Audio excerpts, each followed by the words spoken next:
buenos días, doctora Miniet. El día de hoy nuestro grupo va a presentar el tema de la espermatogénesis. Así que prepárense para sumergirnos en este proceso de una manera fácil, entretenida y didáctica. Comencemos. Como colaboradores e integrantes en esta clase interactiva tenemos a la señorita Ángela Díaz, Jani Guevara, María Belén Játiva, Norma Cholango, Renata Luna, Angeli López, el señor Jonathan Ibujés y mi persona Camila Clavijo. Siempre es bueno iniciar con una frase motivadora. El día de hoy, pues la frase motivadora que nosotros traemos es la siguiente. Cuando todo parezca ir en contra tuyo, recuerda que el avión siempre despega en contra del viento y no a favor. Henry Ford. Bueno, nuestra clase va a estar dividida y clasificada de la siguiente manera. Como primer punto vamos a tener al objetivo, después vamos a tener al origen y a los conceptos. Vamos a tener ciertas características que hacen única a esta espermatogénesis. Después vamos a presentar las etapas del proceso. También vamos a presentar un caso clínico y pues por último las conclusiones. Como objetivo lo que nosotros buscamos es que nuestros visualizadores logren comprender de manera clara y precisa la importancia y el funcionamiento de la espermatogénesis, de tal manera como proceso biológico fundamental en la reproducción de los seres vivos y su impacto en la fertilidad masculina. En esta sección vamos a presentar algunas características que de cierta forma son bastante importantes y significativas en este proceso de la espermatogénesis, ya que va a ayudar a diferenciar de otros que suceden en nuestro cuerpo. Como primer punto vamos a tener a la duración. El proceso completo de la espermatogénesis llega a durar de 64 a 74 días. Segundo punto, producción masiva. ¿A qué se refiere? La producción masiva llega a referirse a que en un solo testículo puede producir muchos y muchos espermatozoides. Aproximadamente las cantidades están entre 150 a 200 mil millones de espermatozoides. Es algo bastante significativo. Otro de estos datos van a ser el proceso celular, que como ya dijimos en el concepto, se va a tratar sobre una división de mitosis y meiosis, siendo la meiosis la más importante, ya que a través de esta se van a dar los espermatozoides maduros. También vamos a tener lo que son el reconocimiento. Para reconocer a estas células germinales, que van a ser conocidas como las células pálidas, tenemos que irnos a los cordones sexuales del embrión. Aquí es donde se van a estar ubicando las células pálidas, que van a estar circundadas o rodeadas por las células de soporte, las cuales se les va a conocer como células de Sertoli. Tenemos otro punto, el cual es cuándo inicia este proceso. Nosotros los seres humanos tenemos una etapa postnatal que se va a dividir en niñez, adolescencia, adultez y envejecimiento o ancianidad. Bueno, este proceso va a iniciar justo en la pubertad, es decir, del paso del hombre, del chico, que pasa de ser niño a ser adolescente. Entonces, en la pubertad, alrededor de los 12 a los 16 años. ¿Dónde va a ocurrir este proceso? Para saber dónde va a ocurrir este proceso, primero debemos saber que van aquí a estar situadas 3 fases, las cuales son proliferación, la meiosis y la maduración. La proliferación y la maduración van a ocurrir en los túbulos seminíferos, mientras que la maduración se va a ocurrir en el epididimo. Y bueno, como última característica tenemos a la temperatura. La temperatura es importante porque los testículos deben mantenerse a una temperatura alrededor más o menos de un -2 grados centígrados de la temperatura corporal, una temperatura ambiente para ellos, porque así va a lograr llevar de manera correcta, de manera funcional, el proceso de la espermatogénesis. Regulación hormonal. La producción de espermatozoides está regulada hormonalmente. Todo inicia en el hipotálamo, el cual va a secretar la hormona liberadora de gonadotropina o GnRH. Esta va a actuar como un estímulo principal para la espermatogénesis. Esta hormona va a activar directamente la hipófisis, una glándula con 2 lóbulos, un lóbulo anterior o adenohipófisis y un posterior o neurohipófisis. Del lóbulo anterior, es decir, de la adenohipófisis, se van a secretar 2 hormonas, la LH y la FSH. La LH u hormona luteinizante va hacia las células de Leydig y va a estimular la síntesis de testosterona. Luego, la testosterona junto con la FSH van hacia las células de Sertoli y van a activar su función, que es la de nutrir y proteger las células germinales. al igual que van a producir líquido testicular, la proteína fijadora de andrógenos y la hormona antimuleriana. Como mencionó mi compañera María Belén, en el túbulo seminífero vamos a encontrar la presencia de dos células muy importantes, las células de Sertoli y las células de Leydig. Estas células cumplen un papel muy fundamental para el proceso de la espermatogénesis. Bueno, las células de Sertoli, a diferencia de las de Leydig, se van a encontrar en el epitelio del túbulo seminífero. En cambio, las de Leydig van a tener una ubicación en el espacio intersticial. Las células de Leydig tienen la función de producir testosterona. Esta hormona es la responsable de activar y proporcionar el funcionamiento adecuado de la célula de Sertoli. La célula de Sertoli, en cambio, tiene la función de sustentar y también nutrir a los gametos inmaduros, que en este caso serían pues las espermatogonias. Algo muy importante, al observar el gráfico de aquí, tenemos un túbulo seminífero en un corte transverso y podemos ver una especie de un núcleo. Sin embargo, este denominado núcleo en realidad recibe el nombre de centro luminal o centro lumínico. Como les mencioné hace un momento, las células de Sertoli van a estar en el epidídimo, alrededor de ese centro luminal. Mientras las células de Sertoli estén más cerca del centro luminal, van a formar una barrera, ya que van a estar muy juntas entre todas las células de Sertoli y pues van a dar como una especie de circunferencia más pequeña alrededor del centro lumínico. Esta barrera va a tener el nombre de barrera hematotesticular. La función de esta barrera va a ser permitir y denegar el paso de ciertos componentes hacia los túbulos seminíferos. Y algo muy importante y como un dato extra es que entre los gametos estén más alejados del centro luminal, van a estar en un estado inmaduro, pero cuando llegan finalmente al centro luminal es que ya son formados como espermatozoides. Espero les haya gustado esta información y vamos a continuar con el proceso de la espermatogénesis. En la fase de la espermatogénesis se da el inicio con la CGP, con la célula germinal primordial, que esta da paso a las células troncales espermatogónicas que dan origen a las espermatogonias de tipo A, y con esta se da el inicio de la espermatogénesis. De las espermatogonias tipo A se realiza por mediante de mitosis, una división, se van dividiendo hasta que llegan a una espermatogonia de tipo B. Esta espermatogonia de tipo B da origen al espermatocito primario. De la espermatogonia al espermatocito primario, por mitosis, una célula de número 2N de 46 cromosomas pasa a dos células hijas con el número de 2N de 46 cromosomas.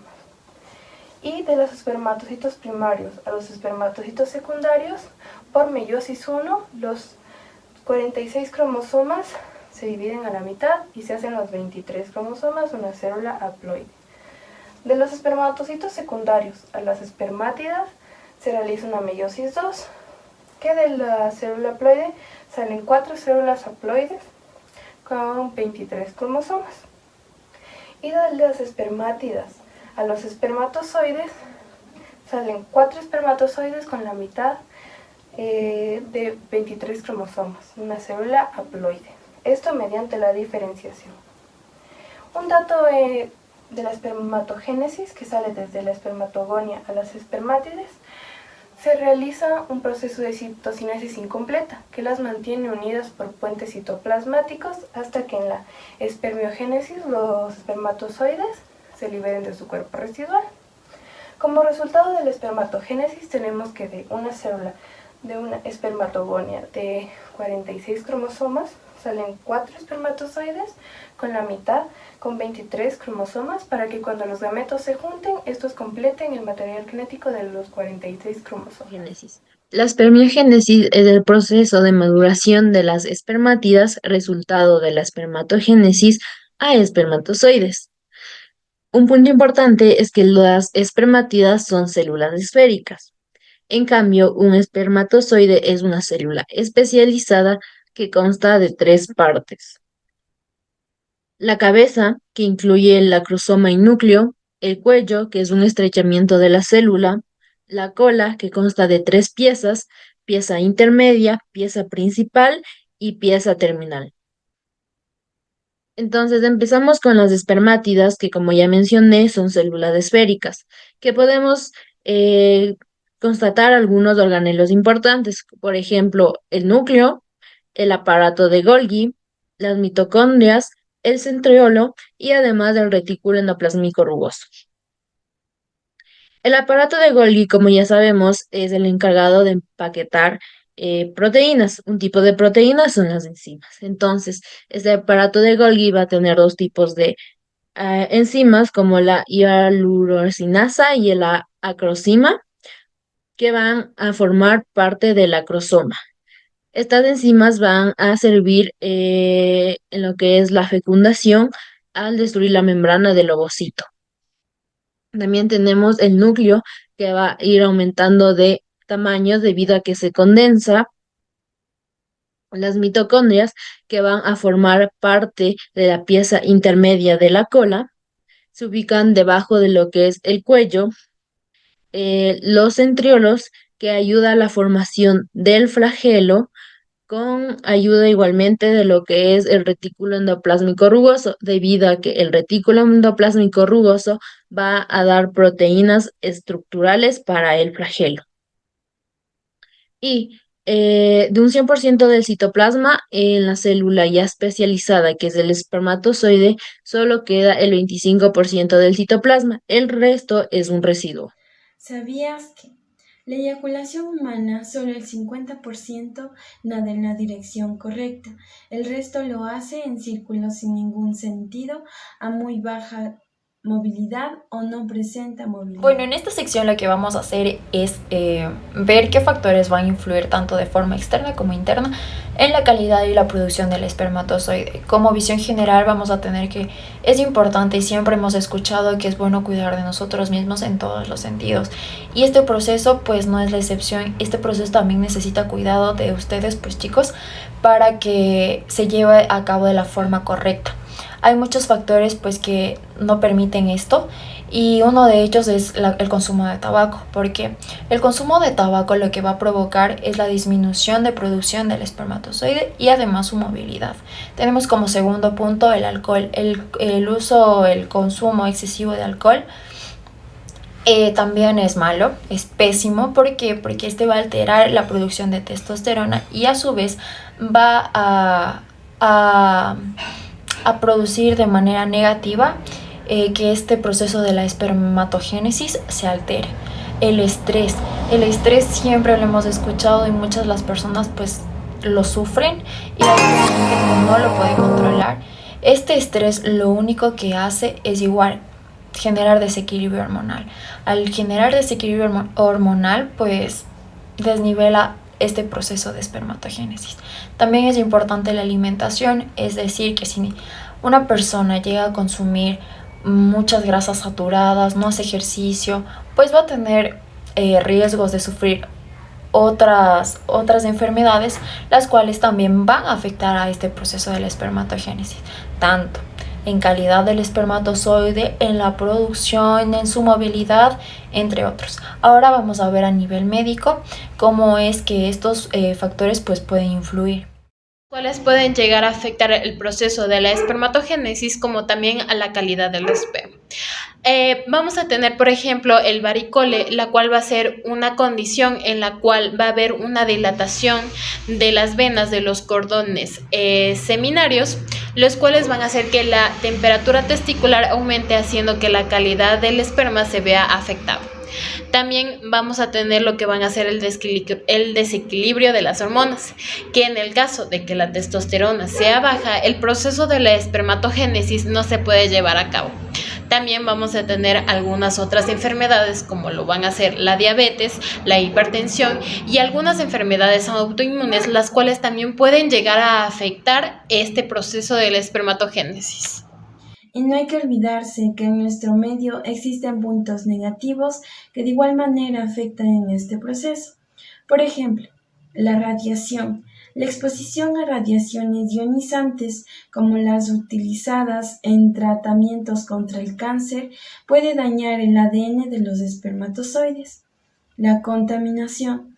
La exposición a sustancias químicas presentes en el ambiente, como pesticidas y metales pesados, puede afectar la calidad del esperma. Las ondas electromagnéticas. Aunque aún se investigan los efectos, algunos estudios sugieren que la exposición prolongada a campos electromagnéticos generados por dispositivos electrónicos podrían influir en la calidad seminal. En conclusión, podemos afirmar que el proceso de espermatogénesis es fundamental, ya que desempeña un papel crucial en la fertilidad masculina, al ser responsable de la producción de espermatozoides. Si llegase a existir algún problema dentro de este proceso, podría ser una de las principales causas de infertilidad. Para prevenir posibles problemas, se recomienda adoptar hábitos saludables, tales como evitar el consumo de sustancias tóxicas como el tabaco, el alcohol y las drogas, mantener una alimentación balanceada y acudir regularmente a controles médicos ayudaría a prevenir posibles problemas. Caso clínico: infertilidad masculina debido a oligospermia. Antecedentes del paciente: un hombre de 35 años acude a consulta con su esposa tras 2 años de intentar concebir sin éxito. No tiene antecedentes médicos importantes y su esposa ha sido evaluada sin que se encontraran problemas reproductivos significativos. El paciente menciona que trabaja en un ambiente con alta exposición al calor y sustancias químicas y que fuma aproximadamente 10 cigarrillos al día desde hace 15 años. No consume alcohol de manera frecuente. Se procede a realizar exámenes físicos, los cuales no revelan anomalías significativas. Los testículos son de tamaño normal, no hay presencia de varicocele, que es la dilatación de las venas en el escroto, parecida a las varices, ni signos visibles de hipogonadismo. Se realizan exámenes complementarios, un semiograma, cuyos resultados son los siguientes. En este lado pondremos el del paciente y en este lado los resultados normales, los cuales el volumen de eyaculado es de 2,5 mililitros cuando lo normal es de 1,5 mililitros o más, una concentración de espermatozoides de 5 millones sobre mililitro, lo normal es mayores a 15 millones sobre mililitro, movilidad total de los espermatozoides 25% cuando lo normal es mayores al 40%, morfología normal el 2%, lo normal es mayores al 4%, vitabilidad espermática el 50%, lo normal es mayores al 58% de espermatozoides vivos. Se diagnostica. Con base en los resultados del análisis del semen, se diagnostica al paciente con oligospermia, que es la baja concentración de espermatozoides, y teratospermia, que es las alteraciones en las morfologías de los espermatozoides. Esto sugiere una disfunción del proceso de espermatogénesis, específicamente la producción y maduración adecuada de los espermatozoides. Se realiza un examen adicional que solicita pruebas hormonales para evaluar la función testicular. La FSH, que es la hormona folículo estimulante, ligeramente elevada, la LH, la hormona luteinizante dentro de los valores normales, y la testosterona normal.